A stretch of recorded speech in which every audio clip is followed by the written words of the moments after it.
What's up, everybody? Matt X here. Welcome back to the Pokehistorian, the most sophisticated and high-tech YouTube channel on the entire planet. Anyways, listen, I've got a more serious video to talk with you all about today, and I may come off a little bit angry at times, so if I do, feel free to turn this off and go watch something else. But we need to talk about some of the stuff that's going on right now and the distribution chains with Pokemon. Particularly, I'm now hearing that places like Target and GameStop are going to be charging market rate pricing for a lot of Pokemon cards. And hearing this news, it kind of really pissed me off. It's like we're getting to a point where it just feels like every single entity out there is just trying to make more and more money off of us, and I just I don't like it. It makes me very kind of like angry and upset, and it's like, who ultimately ends up getting more screwed by this is the consumer. So like, let's walk through this, right? You got the Pokemon company who gives money to the distribution, who gives money to the stores. Well, we know the Pokemon company is making plenty of money, and they're going to continue to make money because Pokemon is hotter than ever. Good for them. Then you got distribution, and this is where things get interesting, because this is something that didn't happen during COVID that's happening right now. Distribution companies are now charging an extraordinary amount for their products to stores that want to buy them, to reap more and more money and to get more and more out of these stores, because they realize they can, because they realize there's so much demand. And I guess there was nothing in their contracts with Pokemon to prohibit them from doing this, so they're just moving forward and making a lot of money off that. So that is very unfortunate. So they're raking it in just like the Pokemon company is. And then we got the stores who, on top of that, since they are now getting charged more, and they also see how hot the market is, it's a combination of those two factors. It's not just because distribution is increasing the prices, it's also because they know that they can make more money. But they're doing both. They have both of those factors, so they are also charging a lot more. And now we're going to start seeing market rate pricing, as I understand, over at Target, and GameStop, and a lot of those stores. Haven't heard anything about Walmart yet. And of course, we know how a lot of local LGSs are handling the pricing for a lot of these products. So who ultimately ends up kind of getting screwed here? Well, it's you and me. It's anybody who actually buys the product. And you could say, well, Matt, like, you're always like, the end consumer is going to be the one who's like ends up paying out, right? Because that's the whole point. Like, you buy cards and you're shelling out money for them. And to some extent that's true. But I'd say right now, especially, let's break this down two ways. Let's say you're the Poke investor, right? You're the guy who's buying from stores and you're putting stuff away. Well, unlike the distribution companies and the stores, you're not seeing an immediate profit, because you can't just turn around and flip it on the market and make much money anymore if they're all charging market rate prices. So any gains you're going to see are going to take a while to see. And then, so they're not making any money off the bat. And then you also got the people that are trying to open the packs, and they're not going to make any money too, because a lot of the cards they're going to open, they're going to just get screwed.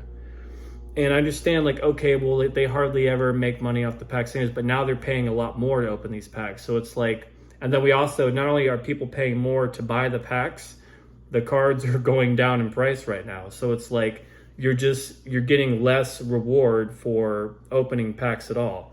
And I get that you don't always win when you open packs, sure, and to a certain extent it's basically gambling.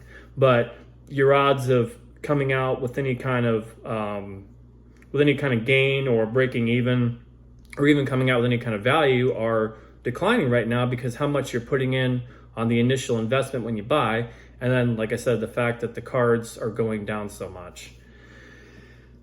So it's just it's a difficult time if you are one of the people that like enjoys this hobby. You want to open some packs, and I think it's about to get a little bit more difficult for investors too, because a lot of these products and stuff are coming out the gate so expensive that you're not going to see like those massive gains that we saw with a lot of Scarlet and Violet and Sword and Shield last year. It's going to take a while to keep going, because they're already at such a high price. Like, it's going to take them a little while to kind of get even higher. So kind of a tough situation.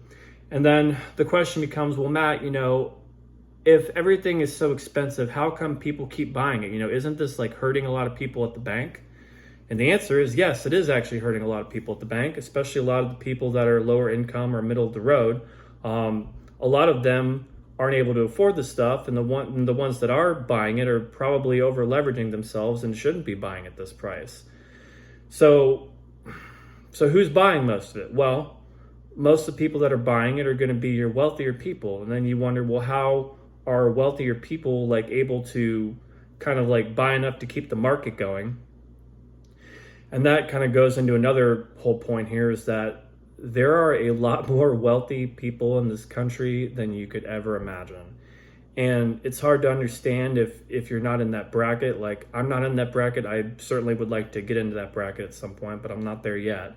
But there are a lot of people in that bracket, and they're at a point, especially since COVID, where there was so much wealth transfer and people were able to make so much money off the stock market and everything. They're at a point where like, they're like untouchable. Like, that's the best way to describe it. They don't care what the price is. They can get whatever they want anytime, and they're going to buy a whole lot. And a lot of them are investing in this stuff too. So they'll buy up a ton of product and put it away, and they can afford to hold it because they have the money to do it. So when you have a lot of those people involved in this hobby, they're going to keep the market moving, even if a lot of like the normal fans and, you know, kind of just lower income and middle income people aren't buying as much as they were, can't find this stuff. Like, that's how much power like the wealthy class like has right now. They have so much buying power, and they're gonna just continue to buy and keep buying all this stuff. And unfortunately, like, I think as long as they keep buying, I'm not totally sure the prices are going to come down anymore. Exactly, maybe a little bit. Now, I don't want to be all doom and gloom, though. I think there are some things we can do here. So, for example, the biggest play right now is this. Despite the fact that all these stores are still going to be charging ridiculous amounts of money for Pokemon cards, well above MSRP, you still can go on TCG Play or eBay, any of those stores, Mercari, even your local LGS, and you can get cards for very good prices right now. I mean, a lot of these illustration rares and special illustration rares have just tanked in price. So that's your move here. Like, just stay away from buying the product. Like, go after the singles. Like, there are so many cool single cards that are so cheap right now. Like, this is the time to do that. And if you focus on that and you don't focus on buying like the sealed product, I would expect that stuff will kind of go down a little bit. I mean, I know I just said that like a lot of the wealthy people are controlling the market. That's true, but I don't think they fully control the market. I think if normal people just focus on collecting the cards they want and take advantage of the areas where they can actually like make a play or get a good deal, they should absolutely do this. Because I also think that at some point, some of these like wealthier investors and everything will move on to the next chase thing if things get quiet and things kind of settle down. So go after those single cards. Like, go get the cards you want. Like, I mean, that's what it's all about really for me anyways. I mean, most of what I do is getting single cards I want, just buying them off TCG Player. I just go on there, I find a credible seller who's selling a near mint copy, and I pick it up, especially if it's been going down in price or if it's stagnating. Like, that's what you do in this market. Like, don't get caught up on the sealed product stuff. Now, that being said, I'm not saying don't buy any at all, because I know it can be fun to open packs sometimes. I mean, you've seen me open a few packs on this channel. I like to do it too. But just don't go crazy with it. Just get a few things here and there. You know, like I saw a few weeks ago, I did a video that Aldi had Pokemon cards, right? And they were very reasonable. So I picked up a few of the Pokeball 10 things and had fun with it. You know, it was cool. Just don't get carried away with it, and whatever you do, don't FOMO. You know, like if you see like product at Target, like don't go crazy and just like buy it all. Just maybe just buy like a little 3-pack blister and go on your way and just leave it at that, and save, you know, most of your chasing of the big cards for just buying the singles right now, because that's really where you're going to see the plays. So that's kind of where I'm at with thinking about things right now. It's definitely like a tricky time, but what are you going to do?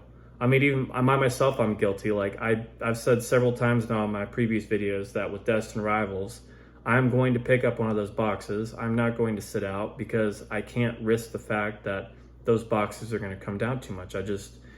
I do, despite some of the lukewarm reception we've seen for that set, even from myself. Like, I think if you combine the Team Rocket with the Heat Wave Arena, which is what Destined Rivals is going to encompass, those are the two Japanese sets, you're going to still see a very, very good set. Like, there's a lot of cool cards in that, and I think that there's a lot of long-term value in that. So I am going to buy a box just to hold on to when the set comes out. Now, am I going to buy more than one box? Like, we'll have to see. Like, if it comes down in price, I might pick up another one or even a third one. But like, I'm going to just start with one, and I'm not going to fund one. I'm not going to go crazy about it. I'm going to buy what I'd like to have, just as at least one to put away, and we'll go from there. And then as far as seeing stuff in stores, if I see something that's at a reasonable price and it's just a fun little product, I'll probably pick something up here and there, but I'm not going to go crazy. Anyways, we're over 10 minutes into this video now, and I just wanted to kind of give some thoughts on everything I've been seeing. You know, it's disappointing to see like this amount of, you know, I'll call it this. It's greed, you know. It's disappointing to see this amount of greed like going around like in our country right now. And certainly it's not reserved just to the Pokemon markets. You're seeing it in a lot of different aspects. But there's not a whole lot we can do with it. We just have to like vote with our wallets. You know, take what you need, don't get crazy. Do not let fear of missing out control any emotions or any actions that you have, and just try and get out there and enjoy life. Anyways, that's all I got. Like and subscribe if you wanted to see more content like this, and I'll see you in the next video.